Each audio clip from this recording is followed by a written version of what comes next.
இன்றைய சத்சங்கத்துல நாம பேச வேண்டிய தலைப்பு என்றால், நாளை பிறந்த நாளாக கொண்ட பாரதியாருடைய பிறந்த நாளை முன்னிட்டு பாரதியுடைய கருத்துக்களை நாம் பதிவு செய்ய வேண்டும் என்று எண்ணுகிறோம்.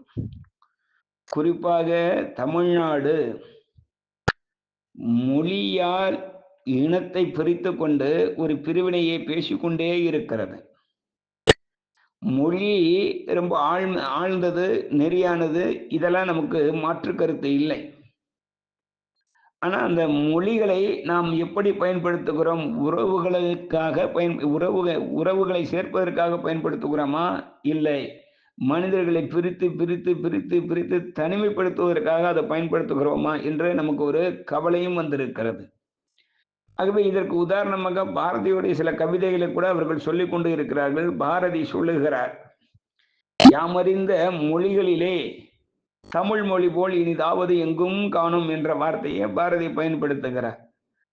பாரதிக்கு முன்னாடி மொழிகள் இனிமை, அறிந்த மொழிகளில் இனிமை, இதெல்லாம் பாரதிக்கு முன்னாடி யாராவது சொல்லியிருக்காங்கன்னு கேட்டா கொஞ்சம் சந்தேகம் தான். திருமூலர் சொல்லியிருக்க நன்றாக தமிழ் செய்யுமாறே அப்படி என்று.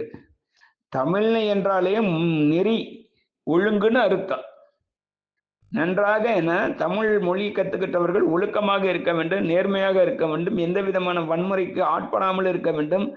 இதெல்லாம் தமிழ் என்றாலே நெறி என்று அர்த்தம். இப்போ பாரதியுடைய கருத்துக்களை அப்படியே நான் உங்களுக்கு வைக்கிறேன் அந்த பாட்டில். இதோ இன்னைக்கு நம்ம தமிழ்நாட்டில் ஏதாவது ஒரு வரிகளை எடுத்துக்கொண்டு அதுக்காகவே மூச்சு முட்டை நெஞ்சு வெடிக்க கத்தக்கூடிய ஒரு பழக்கம் வந்திருக்கிறது. ஆனா பாரதி ஒன்று ஒன்னாக பாரதி வரிசைப்படுத்தி இருக்கிறார். ஆகவே இந்த பாரதியுடைய பிறந்த தினத்தை முன்னிட்டு அதை நாம் படிக்க வேண்டும் என்பதற்காக சத்சங்கத்தில் இன்னைக்கு நான் சொல்லுகிறேன். யாமறிந்த மொழிகளிலே தமிழ் மொழி போல் இனிதாவது எங்கும் காணோம். பாமரராய் விலங்குகளாய் உலக அனைத்து நிகழ்ச்சி சொல்ல பான்மை கெட்டு நாமமது தமிழரென கொண்டு இங்கு வாழ்ந்திருதல் நன்றோ சொல்லி தேமதுர தமிழோசை உலகமெல்லாம் செழிக்க செய்ய வேண்டும் என்று பாரதி முதல் சரணத்துல சொல்லுகிறார். அந்த பாட்டில் மொத்தம் 4 சரணம் இருக்கிறது. ஆகவே இந்த மொழி தெரியாமல் பாமரர்களாய் விலங்குகளாய் உலக அனைத்தும் இகழ்ச்சி சொல்ல பான்மை கெட்டு, இதெல்லாம் பாரதி அந்த சரணத்துல பயன்படுத்துறார். இப்போ 2வது சரணத்தை சொல்லுகிறார், யாமறிந்த புலவரிலே கம்பனை போல் வள்ளுவனை போல் இளங்கோவை போல் பூமிதனில் யாங்கனும் பிறந்ததில்லை. உண்மை வெறும் புகழ்ச்சி இல்லை. ஊமையராய் குருடர்களாய் செவிடர்களாய் வாழுகின்றோம். சேமமுற வேண்டுமெனில் ஒரு சொல் கேளீர், சேமமுற வேண்டுமெனில் தெருவெல்லாம் தமிழ் முழக்கம் செழிக்க செய்வீர் அப்படின்றான். என்ன அர்த்தம் கேட்டா, இன்னைக்கு தமிழ் மொழியை யாரெல்லாம் தூக்கி கொண்டு நாங்கள் தனித்தமிழ்நாடு தனி விஷயம் என்று பேசுகிறார்களோ அவர்களுக்கு இந்த பாரதியை அடுத்த தலைஞ்சு புரிந்து கொள்ள வேண்டும்.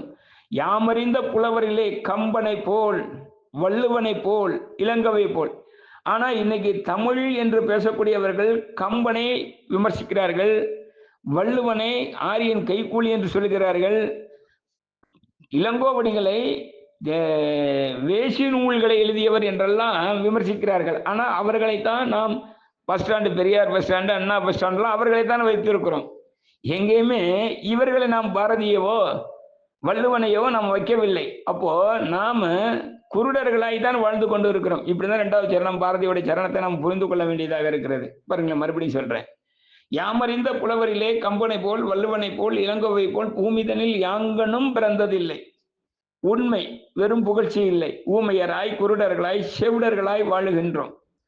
சேமமர வேண்டுமெனில் தெருவெல்லாம் தமிழ் முழக்கம் செழிக்க செய்வீர் அப்படின்றான்.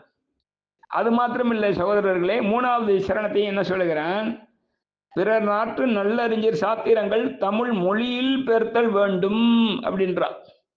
எங்கெல்லாம் நல்ல விஷயங்கள் இருக்கிறதோ அதெல்லாம் தமிழ்ல கொண்டு வந்து கொடுங்கப்பா, தமிழை அனாதையாக்கி விடாதீர்கள் என்பதெல்லாம் பாரதியுடைய கருத்தாக இருக்கிறது. பிற நாட்டு நல்லறிஞர் சாத்திரங்கள் தமிழ் மொழியில் பெயர்த்தல் வேண்டும். இரவாத புகழுடைய புது நூல்கள் தமிழ் மொழியில் ஏற்றல் வேண்டும். மறைவாக நமக்குள்ளே பழங்கதைகள் பேசுவதிலோர் மகிமை இல்லை. திறமான புலமையெனில் அதை வெளிநாட்டார் வணங்க செய்தல் வேண்டும். என்ன வார்த்தை! இப்ப 4வது சரணம் சொல்றான். இதெல்லாம் எழுதும்போது உன் உள்ளத்துக்குள்ள உண்மை இருக்கிறதா? பொய்யான வாக்குறுதி. நம்ம சேகர் பாபு சொல்ற மாதிரி அடிச்சு விட்டுன்ற வாக்குறுதி எல்லாம் இல்லை. அவன் சொல்றான் 4வது சரணத்துல, உள்ளத்திலே உண்மை ஒளி உண்டாயின் வாக்கினிலே ஒளி உண்டாகும்.